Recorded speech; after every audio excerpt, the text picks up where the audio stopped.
Hey everyone, after a little hiatus, I am back now making another video for you all. And over the last couple of weeks, I've been getting a lot of questions on how do you lower your cars, how do you add camber to your cars. So that's what this video is going to be about.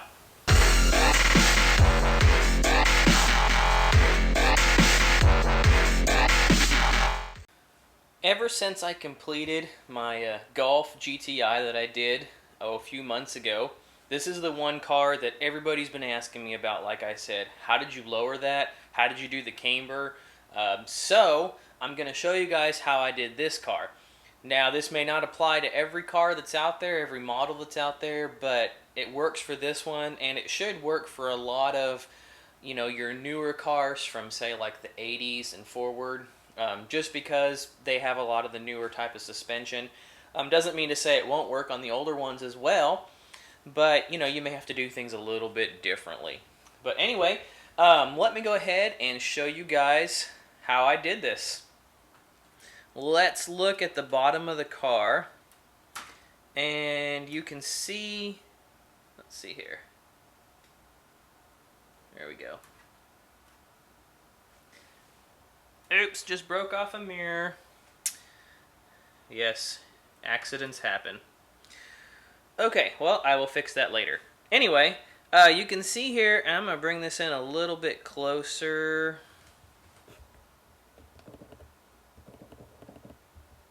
Okay, so we have the front suspension and the rear suspension. Now, obviously, to lower a car means you have to make the suspension tighter or raise the suspension so that your wheels will fit higher up inside of the wheel wells. So basically, I'm going to start with the front suspension here. If you take a look closely, you can see right here and right here, those are the lower control arms. You also have a pair of upper control arms that are basically what holds the wheel in place, and they swivel up and down to allow your tire to move up and down with the suspension or your wheel. The pivot points for these are right here, and then on the back side it is right here. And so that's where the suspension would travel, up and down and give the wheel the travel. A lot of people will actually cut it and then move it and glue it, but what I did and what really worked for me is just right at these pivot points. On this particular model, I was able to just heat it up a little bit and just bend it so that it moved it, up. So that basically, on the model here, it moved that A-arm up, and when it did, it lifted the wheel up inside of the wheel well. Now, naturally, because when something, you can see there the camber on that wheel, naturally when you have something that's level, like my hand here, and one side of it lifts, if you've got something that's straight, when that one side lifts, it's going to cause it to naturally have a little bit of camber. And so that's all I did to create the camber on the front wheels. These are obviously aftermarket wheels, and so they're not the ones that came with the kit. And so what I did is, where the wheel hub is, a lot of times they have just like a little clip or whatever that will pop into the kit wheel. Well, I just cut that off, and I just glued these wheels right on to the suspension after I, bent the control arms up.